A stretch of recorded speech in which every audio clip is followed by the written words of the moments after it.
Ir norėčiau truputį papasakoti istoriją šito renginio. Šito renginio iniciatorė buvo mūsų buvusios kadencijos ambasadorių žmona Birutė Eilytė. Jis sugalvojo, kad reikia mums, kaip ir Lietuvoje populiarūs yra raiškios skaitymo. Sveiki vaikai, sveiki tėveliai, galbūt ir seneliai kai kurių. Labai tikrai džiaugiuosi, kad ambasada gali būti ne tik kažkoks taip, reiškia, biurokratiškas darinys ir valdiški namai, bet kartu gali suburti mus kažkokiam tai kultūriniam dalykam, linksmiem dalykam. Iškart noriu, atsiprašau, Vitos pataisyti, Vita, ne konkursas, o popietė.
Fantastika, kaip išmokai. O, kaip geras vėl jaunų smegenis. Susiraukis bandama, jei žemė tokie užsipėsiūrų. Tu gali matyti. Ištraukai iš įdomus pasakas, katinėlis ir kaidelis. Katinėlis staklamenas statė ir gyveno. Dum, dum, dum, kažkas bandana. Įleisiu į namelį. Lapas vakarės sunkumą, ir pasislepiu. Taip legiamų žilvėlė aštėm, senas pardėlės šalia bangus nemužėlis, vairuojas manus. Lydi upę šovė kvapą, šupa ziedas sietyva. Laukų karalius vėjas, užklydo į svečius, ir kurie pasidėjęs po metų ar anksčiau.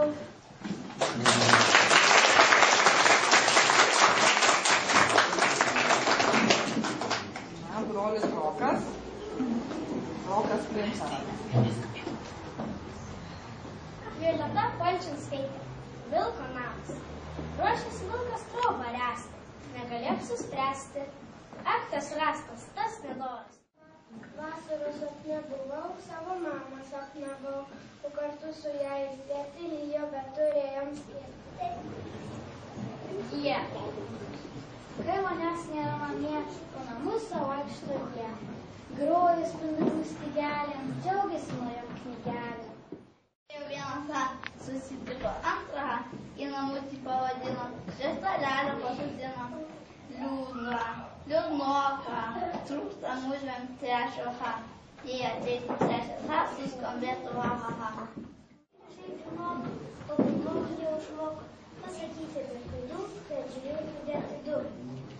Obuolių pilna kempinė, obuolių pilna kempinė, padainuosim iškaliai, obuoliukai obuoliai.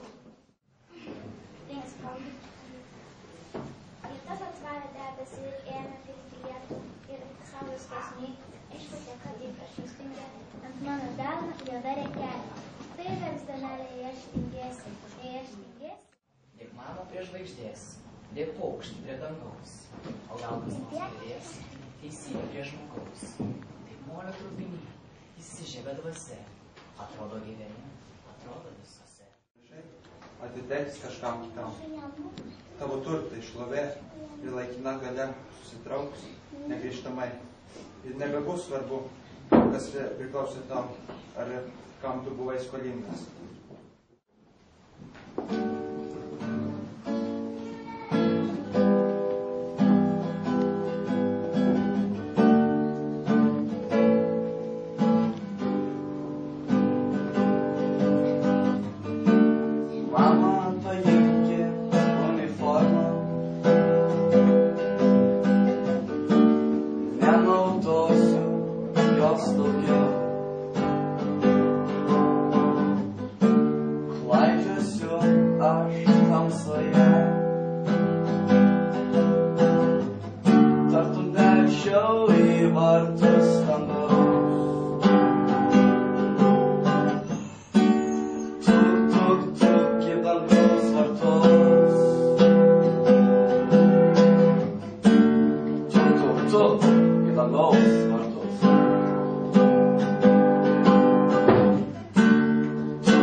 Šiandien mus visų širdį poezija.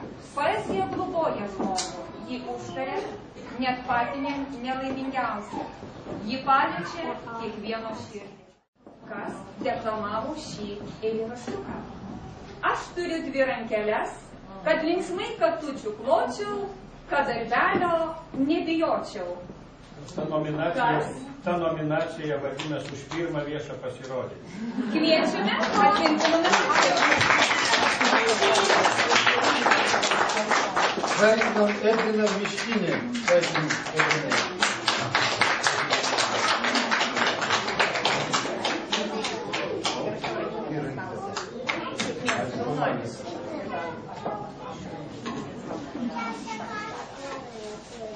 Antroji nominacija. Martynai.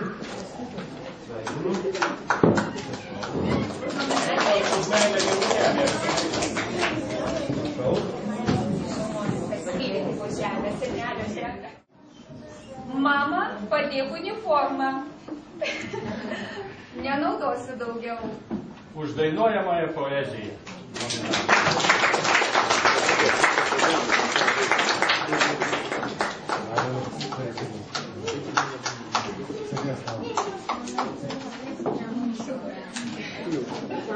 Paprašykite pakartoti sekmadienį. Taigi, labai ačiū komisijai, ačiū gerbiamam rašytojui, tikrai buvo smagu. Sėkmės visiems ir linkiu gražaus oro ir gero likusio savaitgalio.